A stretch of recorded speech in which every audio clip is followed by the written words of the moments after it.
امریکہ کو جتنی مار افغانستان میں پڑی ہے اس کی مثال تاریخ میں ہمیں نہیں ملتی۔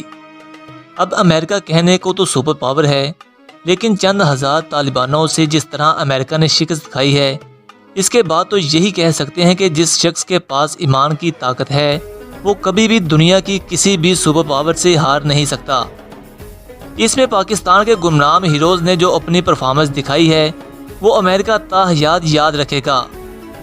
امریکہ کو یہ تھا کہ ہم نے پاکستان کو فوجی امداد دی ہے تو پاکستان ہمارے اشاروں پر چلے گا، اور اس میں بھی کوئی شک نہیں ہے کہ ہماری سیاسی قیادت امریکہ کے اشاروں پر چلتی رہی ہے۔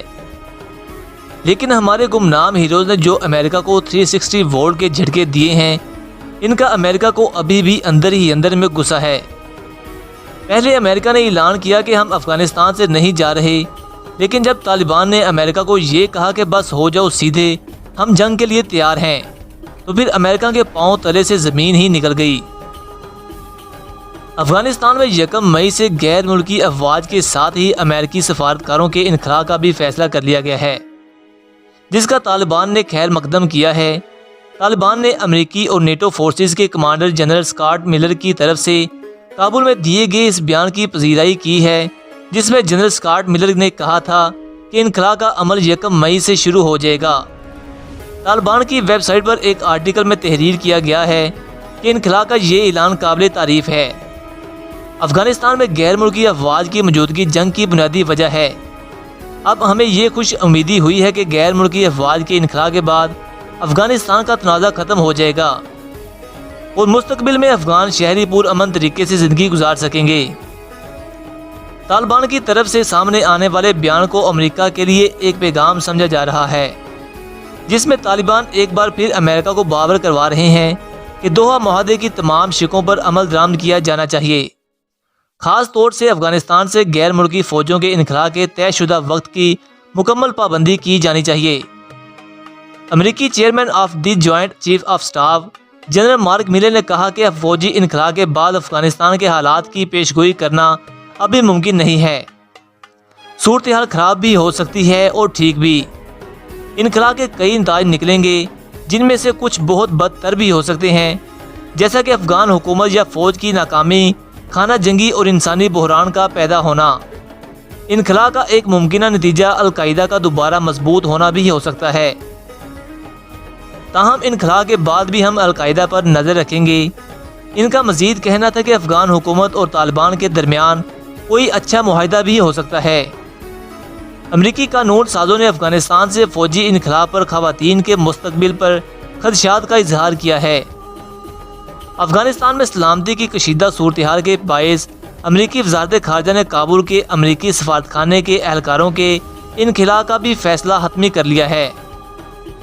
پاکستان کا کہنا ہے کہ افغانستان سے امریکی فوجیوں کے انخلاء کو امن عمل سے جوڑنا ضروری ہے۔ اسلام آباد نے افغان عمل میں سہولت فراہم کر کے اہم کردار ادا کیا ہے اور امریکی اعلان کا خیر مقدم کرتے ہوئے کہا ہے کہ پاکستان اس صورت میں اصولی فیصلے کی حمایت کرتا ہے، جس میں افغانستان میں موجود اسٹیٹ ہولڈرز کے تعاون کے ساتھ فوجی انخلاء ذمہ داری سے کیا جائے گا۔ امریکہ افغانستان رہنماؤں کو باور کروائے گا کہ ملک میں سیاسی حل کیسے ممکن ہے۔ گزشتہ برسوں کے دوران پاکستان نے افغان حکومت اور دیگر اسٹیک ہولڈرز کے ساتھ بیٹھنے کے لیے طالبان کو قائل کرنے کا خاموش مگر اہم کردار ادا کیا ہے۔ ماہرین کے مطابق اسلام آباد کی مکمل حمایت کے بغیر بین الافغان مذاکرات ممکن نہ ہو پاتے۔ دسمبر 2018 میں پاکستان نے واشنگٹن اور طالبان کے درمیان براہ راست بات چیت کا راستہ کھولنے میں مدد کی تھی، اور پھر دوحہ میں دونوں فریقین کے درمیان تاریخی امن معاہدہ طے پا گیا تھا۔ پاکستان کی مدد سے جولائی 2015 میں افغان حکومت اور طالبان کے مابین پہلی بار براہ راست مذاکرات اسلام آباد میں ہوئے تھے۔ پھر یہ امن عمل بیچ راستے اس وقت رہ گیا تھا جب طالبان نے اپنے رہنما ملا عمر کی موت کی تصدیق کر دی تھی۔ اس سے طالبان میں اندرونی طور پر طاقت کی رساکشی شروع ہو گئی تھی۔ کئی ایک موقعوں پر امریکہ نے پاکستان کے کردار کی تعریف بھی کی ہے۔ وہ جانتے ہیں کہ اب جب واشنگٹن اور اس کے اتحادی افغانستان سے نکل رہے ہیں تو پاکستان 20 سالہ جنگ کے اثرات کو برقرار رکھنے کے لیے اہم رہے گا۔ اس جنگ میں قریباً 10 لاکھ ارب امریکی ڈالرز اور 2300 سے زائد امریکی جانیں گنوا چکے ہیں۔ اس نقصان کا ازالہ کسی صورت بھی ممکن نہیں ہے۔ تجزیہ کار و سینئر صحافی رحیم اللہ یوسف زئی کے مطابق امریکہ چاہتا ہے کہ پاکستان طالبان پر اپنا اثر و رسوخ استعمال کرے تاکہ وہ امریکی انخلا کی نئی تاریخ پر رضامندی ظاہر کریں اور اس طرح یہ یقینی بنایا جا سکے کہ بین الافغان مذاکرات ناکام نہ ہوں۔ اب طالبان ترکی میں انٹرا افغان مذاکرات کے سمٹ میں شمولیت کے لیے اپنے شرائط رکھ سکتے ہیں۔ وہ قیدیوں کی رہائی اور اپنے رہنماؤں کے نام بلیک لسٹ سے ہٹانے کے لیے امریکہ پر دباؤ ڈال سکتے ہیں۔ اس کے باوجود امریکہ سمجھتا ہے کہ اسلام آباد انہیں مذاکرات کی میز پر واپس لا سکتا ہے۔ تاہم رحیم اللہ یوسف زئی کے خیال میں پاکستان تنہا اسے یقینی نہیں بنا سکتا۔ یہ سب کی ذمہ داری ہے اور اس میں ملوث تمام ملکوں کو ایک کردار ادا کرنا ہوگا۔ ان کے مطابق ماضی کی طرح پاکستان اب طالبان پر اپنا اثر و رسوخ نہیں رکھتا۔ طالبان نے بھی اپنی حکمت عملی بدلی ہے، وہ سفارتی طریقے سے آگے بڑھ رہے ہیں۔ انہوں نے کئی ملکوں سے رابطے قائم کیے ہیں اور اب تو قطر میں ان کا سیاسی دفتر بھی باقاعدہ طور پر قائم ہو چکا ہے۔ وہ سمجھتے ہیں کہ اب پاکستان سے متعلق یہ سمجھنا درست نہیں ہے کہ وہ واحد ملک ہے جو طالبان پر دباؤ ڈالنے کی ذمہ داری رکھتا ہے۔ افغانستان میں پیدا ہونے والی صورتحال پر پاکستان کے بھی کچھ خدشات ہیں اور اسلام آباد چاہتا ہے کہ امریکہ سمیت بین الاقوامی برادری ان خدشات پر غور کرے۔ پاکستان چاہتا ہے کہ افغانستان کی سرزمین کو پاکستان کے خلاف استعمال نہ کیا جائے۔ انڈیا کے اثر و رسوخ کو محدود کرنے کی ضرورت ہے اور ملک میں موجود افغان پناہ گزین کی واپسی کے مسئلے کو بھی مذاکرات کا حصہ بنایا جانا چاہیے۔ اب میں آپ لوگوں کو بتاتا ہوں کہ اس جنگ میں امریکہ نے کتنے ارب ڈالر پھونکے ہیں۔ امریکی حکومت کے اعداد و شمار کے مطابق 2010 سے لے کر 2012 کے درمیان جب امریکہ کے 1 لاکھ سے زائد فوجی افغانستان میں موجود تھے تو اس جنگ پر آنے والی لاگت 1 ارب ڈالر سالانہ تک بڑھ گئی تھی۔ جب امریکی فوج نے اپنی توجہ جارحانہ کارروائیوں سے ہٹا کر افغان افواج کی تربیت پر مرکوز کی تو ان کے اخراجات میں تیزی سے کمی واقع ہوئی۔ 2016 سے 2018 کے درمیان سالانہ اخراجات 40 ارب ڈالر کے لگ بھگ تھے اور 2019 کے خرچ کا تخمینہ 38 ارب ڈالر تک جا پہنچا تھا۔ امریکی محکمہ دفاع کے مطابق افغانستان میں اکتوبر 2001 سے ستمبر 2019 تک مجموعی فوجی اخراجات 778 بلین ڈالر تھے۔